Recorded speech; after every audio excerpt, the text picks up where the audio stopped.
Good morning, David. Before we even get started here, dude, I don't know there's such an enormous amount of energy in this book that if it does not become a podcast, a docuseries, or a movie somewhere along the line, we're missing out on the boat because you have opened a can of worms here that is going to create amazing conversation. Well, thank you. That's great to hear. How did you do it? Because, I mean, it's constantly changing. It's like the everyday world. It's an evolution of change. You know, the way to do it is to just talk to as many people as you can and read as many things as you can. I just spent a long time doing exactly that. So. Oh my God, I'm such a reader, so I can totally get into that because once you lock in on something, you don't stop until that part of your imagination is fed.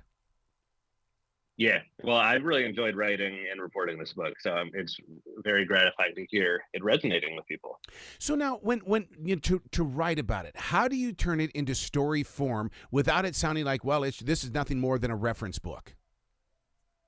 You know, the key is to find characters, right? Human characters, and there is no one likes really just reading about institutions or ideas. They like reading stories, and so I've tried my best with all my books, but I think in particular this one to really capture and kind of draw out the individuals who are making decisions inside these giant corporate law firms and explain who they are, why they're making the decisions they are, and why some of the decisions they make are really kind of troubling.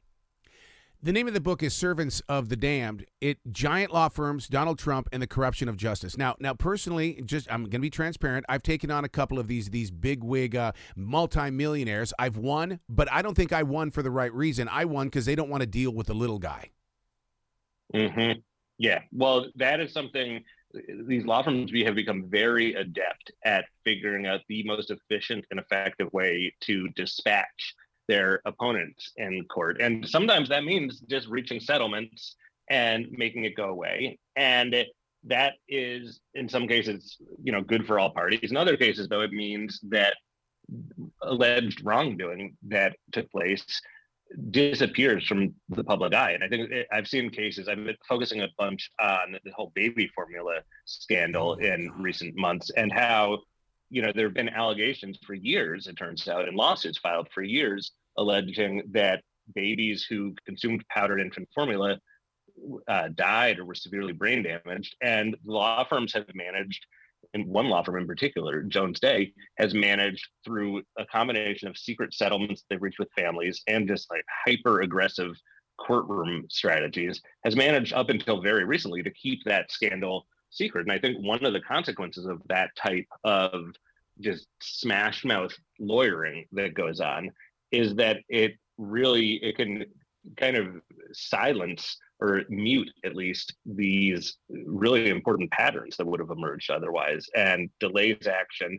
And now this year, of course, it's all kind of burst into public view, and there's been a shortage of baby formula, and parents are struggling to find food for their children. And I don't know. I think this is all part of a playbook, or it's often part of a playbook that giant law firms use to just beat down their opponents at virtually any cost. Well, it almost sounds like Jones Day is more of a PR company because it seems like they step in to say, okay, how can we keep this calm? What are you looking for? What is the answer that you're seeking? Because I think I can help you get there. Just tell me what you want.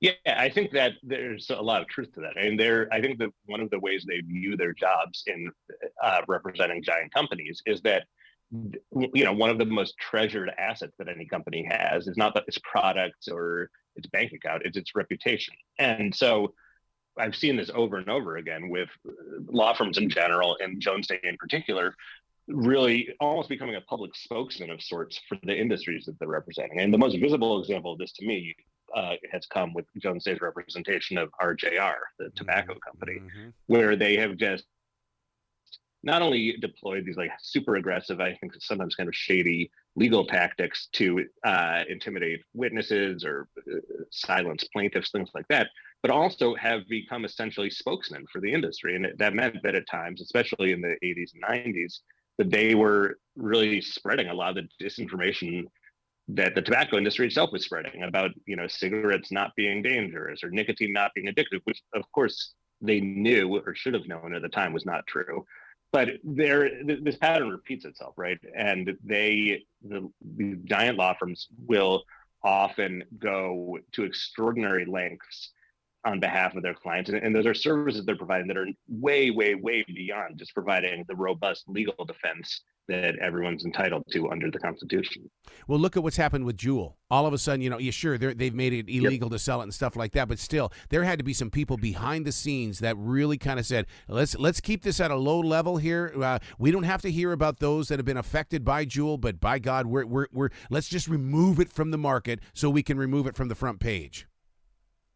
Yeah, and this is one of the things these law firms are so good at is that, not surprisingly, they know the law, and but part of the thing with that is not just that they're trying to, defend their clients' actions and trying to make sure their clients comply with the law, but they're trying to figure out ways that they can operate within the law, but coming right up to the line. Yeah. And so they have these armies of people who are inside these law firms who are researching the law, they're researching court precedent, they're researching the way different companies have acted in the past. And so they can come up with this very sophisticated and sometimes quite subtle interpretation of the law that allows companies to really push the envelope in ways they probably will not get in trouble for, but that violate the spirit, if not the letter, of what the laws are supposed to be doing in terms of protecting consumers. I've been blessed with the opportunity to talk to a lot of these top dog lawyers and stuff like that. And what I love to do is really discuss how they use words in order to convince people to do things. And that just fascinates me with the way that they play with words.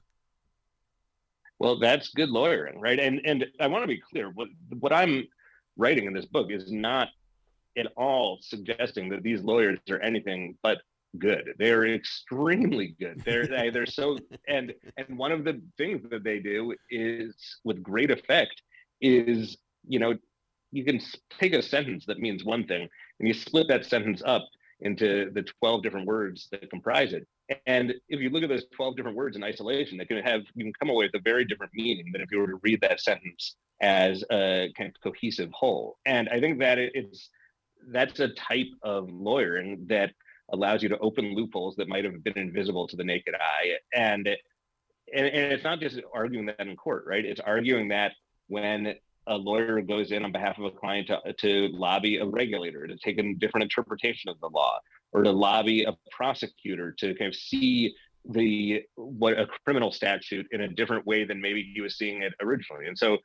And these lawyers, and again, I focus mostly on Jones Day, but I think this is true throughout the kind of the high-end legal industry. They are just ruthlessly efficient and effective when it comes to finding narrow ways for their clients to avoid accountability and liability for stuff that I think with some frequency really ends up harming individuals and society. You bring up a very good point there. Accountability, liability. First of all, the name of the book is Servants of the Damned, Giant Law Firms, Donald Trump. Let's stop right there because he made a comment yesterday about that if he's convicted, then basically there's going to be hell to pay. To me, that is a lawyer background saying, do what you got to do. We got your back. Yeah, although I'm not Trump and what he says, he has an interesting history with lawyers himself, obviously. And I'm not sure how well thought out a comment like that is in terms of what's legal, what's not legal. I think it's very well thought out in terms of the message it's trying to send, which is that, if I get charged, there's going to be hell to pay. But I think most sane, responsible lawyers would really grimace if they were representing Donald Trump and they heard words like that come out of his mouth. I would certainly hope so. Have we redefined the definition of what innocence is? And the reason why, it just seems like, you can only try as hard as you can, or when the bank account becomes empty, well, the fight is over. Yeah, and I think that's certainly true on and that kind of speaks to the core of one of the strategies that giant law firms use these days, which is that it's not about winning or losing in court before a jury. I mean, that does matter, obviously, but it's really, they're taking a much longer view of this. And what I mean by that is that one of the primary strategies a law firm will use if it's going up against, say, someone whose baby was killed after consuming infant formula. One of the strategies they'll use is they want to just delay, and protract the pretrial process until just as close to infinity as they can. And the goal there is for the plaintiffs in the case to either just kind of throw up their hands and walk away, or maybe just accept a lowball legal settlement. And so there's a huge incentive to delay, but also these law firms, and Jones Day in particular in this case, has developed an entire group of lawyers within the firm whose mission is to figure out ways that even if we lose at trial, we are going to focus on laying the groundwork for appeals that can basically go up, again, almost into infinity to delay any outcome that requires their client to actually fork over any money. And the result of this all, I think, is that the entire justice system, the legal system in America, has become incredibly lopsided in favor of big, powerful companies, and at the expense of just about everyone else, most of all individuals who get harmed by, or whose family members get harmed by products that they had every reason to expect and assume would be safe. So many people are, they base their lives on what the infomercial late at night is saying. For instance, like, I had no clue what was going on at Camp Lejeune. Is this a law firm that dropped the ball and all of a sudden now there's advertising that is just keeping people up to date? I'm not. Can you ask that in a different way? I'm not sure I followed the logic. In other words, I'm here in Carolina, and so why didn't I know about this water issue in Camp Lejeune? All of these things, and it's like wow, all of a sudden we have a problem. Is this a bad PR? Is this a law firm that goes, oh my God, this got out of our hands?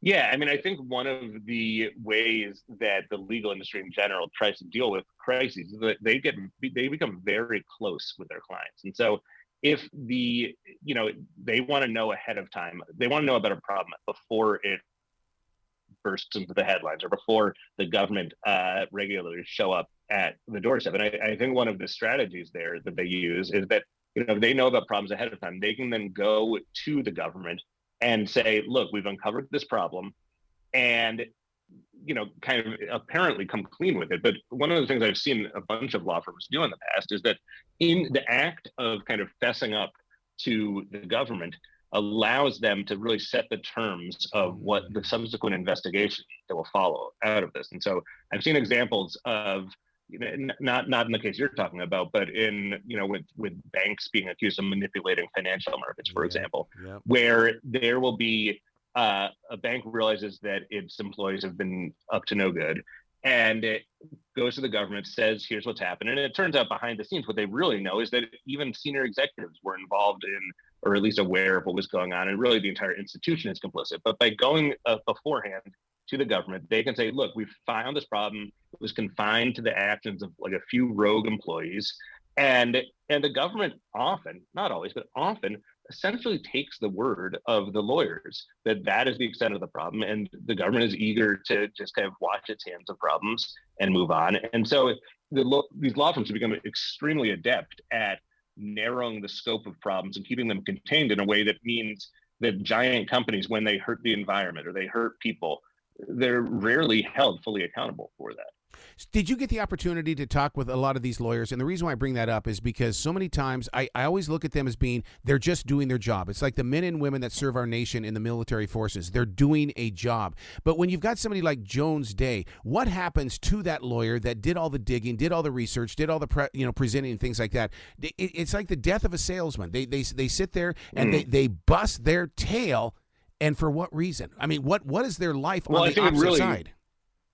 Yeah, I mean, I think it really depends who you ask to or who you speak to. I mean, I've spoken to dozens and dozens of lawyers inside the firm, both past and present lawyers. And it kind of breaks down along, not entirely, but largely along age lines. The older lawyers who have been there a long time, what they will say to me, talking about, for example, like tobacco cases. And I would ask, how do you feel about having not only represented a tobacco company, but having represented a company in a way that you were providing misleading or false information, not only to jurors or judges, but to the American public? And there are a bunch of examples of Jones Day lawyers doing exactly that, of saying nicotine isn't addictive or cigarettes aren't harmful, which turns out to be false. Mm-hmm. And their response is basically, we do not make moral judgments as lawyers. Our job is to represent clients to the fullest extent of our power. And we do that without any regard to the morality of what we're doing or the morality of the company that we're representing. That's our job as lawyers. You talk to people who are a bit younger, and I don't mean like millennials, even I mean people who are maybe in their 40s or 50s, and they have a lot more concern about that. And I think their view is that, yes, everyone under the Constitution is entitled to a robust defense when they are accused of crimes. But a lot of what lawyers these days are doing in defense of opioid companies or tobacco companies, it goes way beyond that, right? It's not about defending against crimes. It's about preventing individuals from being made whole when a product that they assume to be safe or using as directed ends up harming them in a way that they could not possibly have foreseen. And again, I think the result of this is that not only has the legal system become really lopsided in favor of big, powerful institutions and companies, but there's a generational change going on in some quarters of the legal industry, at least, where lawyers are being much more selective, at least at some firms, about the types of clients they'll take on, the types of cases they'll take on, and really want to make sure that, again, outside of a criminal situation, because everyone knows even the most heinous murderer deserves a good lawyer. Yeah. But outside of a situation like that, they are really asking tougher questions about, are we comfortable helping an opioid company, avoid regulations or reduce its taxes or things like that? And there's certainly no constitutional or ethical obligation for lawyers to represent companies in that capacity. And I think that there's a bit of a reckoning going on right now about that. I got to tell you, David, that this book has changed me in the way that I have to start Dope Sick all over again with Michael Keaton, because I want to be able to go into this and then have your book beside me, because going into those investigations and stuff like that, because it's going to make me a smarter viewer. And that's what I love about this book, is that you're very real in it. Well, thank you. That's really, really nice to hear. And, I think that comes from just having talked to a lot of people, and including a lot of people it's not just the lawyers I've been talking to, right? It's the people who are on the other end of this, including just a number of, poor families who had suffered tragedies through no fault of their own and struggled or just trying to get their lives together, right? And make ends meet. And they have not been able to, because these giant law firms representing giant companies are so good at their jobs. And it strikes me as unjust and unfair. And I think a lot of readers will feel the same way. Man, you got to come back to this show anytime in the future, David. The door is always going to be open for you. Thank you. I really appreciate that. Will you be brilliant today, okay, sir? Thank you so much.